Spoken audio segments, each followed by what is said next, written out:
Guys welcome back to my Mirani style ভিডিওসে সবাইকে স্বাগত জানাচ্ছি। গাইস তো দেখো আমার ননদ অনেক দূর বেড়াতে গেছিলো ঢাকাতে না কোথায়, সেখান থেকেই দেখো চেরি ফল এনেছে। এখানকার চেরি ফলগুলো খেতে কিন্তু দারুণ, সেটাই দেখালাম। আমার জন্য একটা চাদর এনেছে, আর আমার ছেলের জন্য টুফি আর মোজা, আর এই যে আমার জন্য চাদর। আর পাশে এটা দেখলে পাশে আর একটা দেখালাম, ওটা হচ্ছে আমার বরের মাফলার। আমার চাদরটা কেমন হয়েছে, আমার বরের মাফলারটা কেমন হয়েছে কমেন্ট করে জানিয়ে। এটা হচ্ছে আমার তো হয়ে গেল। এবার কিন্তু রান্নার দিকে চলে এলো। আজকে রান্নাতে হচ্ছে সাইটিং মাছের রেসিপি করে দেখাবে ওর শাশুড়ি। সর্ষে বাটা দিয়ে এভাবে করে খেয়ে দেখো। সর্ষে বাটা পেঁয়াজ দিয়ে সাইটিং মাছের রেসিপিটা কিন্তু পুরো জমে গেল, একদম ইলিশ মাছের মতো খেতে লাগছিল, তার জন্য আর কি। আর এখন কিন্তু বর্ষাকাল আছে, অ্যাভেলেবেল পাওয়া যাবে এই চালানি মাছগুলো। এই দেখো চলে এলাম। এবার কিন্তু মাছগুলোকে সুন্দর করে ধুয়ে নিতে হবে, পরিষ্কার করে। মাছগুলো দেখো কত বড় বড়, একটা মাছ থেকে দুটো টুকরো হয়েছে, দুটো মাটন হয়েছে, মোট 4টে টুকরো হয়েছে। কারণ আমার শাশুড়িরা এখন আমাবচি চলছে, আমাবচিতে নিরামিষ খাবে আর কি, মাছ জাতীয় কিছু খাবে না, নিরামিষ খাবে। ভাত খাবে কিন্তু নিরামিষ খাবে, সেটাই দেখাচ্ছি। তো দুজন খাবো যেহেতু, এই জন্য 4 টুকরো মাছ এখানে করেছে। তো এগুলো এই মাছগুলোতে বড্ড আঁশ হয়, একটু আঁশগুলোতে ছাড়ানোর কষ্ট। আর একটা লম্বা আঁশ থাকে, ওটা কিন্তু রান্না করলে নিজে উঠে যায়, খেতে কিন্তু খুব স্বাদ হয়েছিল। এবার দেখো ধোয়া হয়ে গেছে। এবার নুন হলুদ মাখাতে হবে। কত বড় বড় দেখো, মাথাটাই কত এতটাই বড়, মাথাটাও অনেক বড়। তো এখানে দেখালে এবার নুন হলুদ মাখিয়ে নিতে হবে। নুন হলুদ মাখিয়ে দেখাচ্ছি তোমাদের, ভিডিওতে থাকো, স্ক্রিপ্ট করে যেও না। তা ভিডিওটা কিন্তু খুব ভালো লাগবে। এই মাছের রেসিপিটা দেখো, সেই হয়েছে কথা। এবার দেখো নুন হলুদ ভালো করে মাখিয়ে তারপরে হচ্ছে বাকি উপকরণগুলোকে দেওয়া হবে। এই যে হয়ে গেল সুন্দর করে। সত্যি বলছি যে এইভাবে করে আমার শাশুড়ি রান্না করছে, এইভাবে রান্না করে খেয়ে দেবো, পুরো ইলিশ মাছের মতোই কিন্তু খেতে লাগবে। এই মাছটা একদম মনে করবে ইলিশ মাছ খাচ্ছে। এই মাছগুলো ইলিশ মাছ থেকেও দারুণ স্বাদ। সর্ষে বাটা দিয়ে করতে হবে এটা আর কি। এই দেখো সর্ষেটা ছোট্ট একটা শিলে বেটে নিতে হবে, ছোট্ট শিলা মতো, তার বড় সঙ্গে এখানে। এবার মাছগুলোকে ভেজে নিতে হবে সুন্দর করে, মাছগুলোকে ভেজে নিতে হবে, সেটাই দেখাচ্ছি। এরকম কত বড়ো বড়ো পিস মাছের, মানে একটা মাছের 3 পিস হবে, কিন্তু একটা মাছের 2 পিস করেই করা হচ্ছে। মাঝখান দিয়ে একটা ডাকা বেরোতে, তো দরকার নেই, এটাই করে নিয়ে এসছে বড়ো বড়ো পিসি ভেজি। সেটাই আর কি দেখালাম। ভিডিওতে কন্টিনিউ থাকে, স্কিপ করে এলো। এখন তো আমার ভিডিওতে ভিউজ আসছে না, জানি না কেন, কেউ আমার ভিডিও দেখতে চাচ্ছে না, এখন স্কিপ করে চলে যাচ্ছে সবাই। আমি ভিডিও হয়তো বানাতে পারি না, তার জন্য দেখাবো আমাদের আর বড়ো বড়ো ইউটিউবাররা, যাদের বড়ো বড়ো ইউটিউবার, তাদের ভিডিও দেবে, ছোটোদের ভিডিওকে কেউ দেখবে। এরকম পুরো ভাজা হয়ে গেছে। এবার রান্না করা হবে। পেঁয়াজ দিয়ে দিল তেলের মধ্যে, পেঁয়াজ দিয়ে তারপরে এই যে হয়ে গেল। এবার পেঁয়াজ দেওয়ার পরে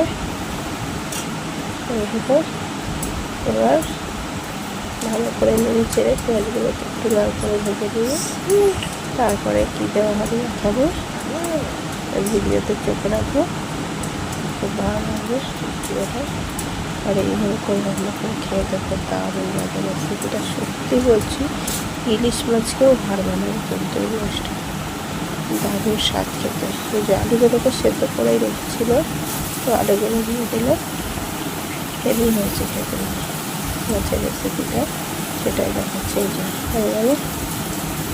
ভালো করে নেড়ে ছেড়ে, মাল মশলা বেশি কিছু লাগবে না, শুধু এবার কাঁচা লঙ্কা, লবণ, হলুদ সবই দিতে হবে।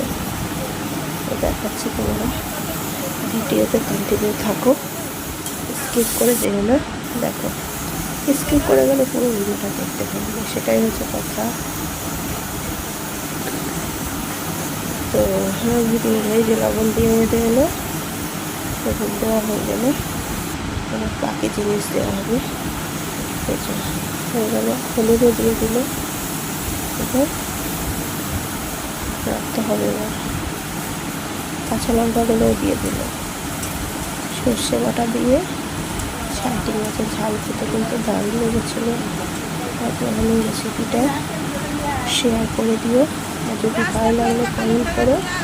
আর কী বলবো, চ্যানেলে যদি নতুন কেউ এসে থাকো চ্যানেলটিকে সাবস্ক্রাইব করে পাশে থাকার জন্য আমি অনুরোধ করছি। তো দেখো হয়ে গেল। এবার কিন্তু আলুগুলোকেও কষানো হয়ে গেল। এবার কিন্তু সর্ষে বাটাটা, শিলপাটায় সর্ষে বাটাটা বেটে রেখেছে সেটা ছেঁকে কিন্তু জলটা দেবে। চিংড়িটা কিন্তু ফেলে দিতে হবে। দারুণ স্বাদ হয়েছিল খেতে, হেভি টেস্ট। এই সাইটিং মধ্যে সর্ষে বাটা দিয়ে ঝালের রেসিপিটা কিন্তু হেভি হয়েছে। এই দিয়ে আর দিয়ে খাওয়া হয়েছে, বাকি কিছুই আর লাগেনি।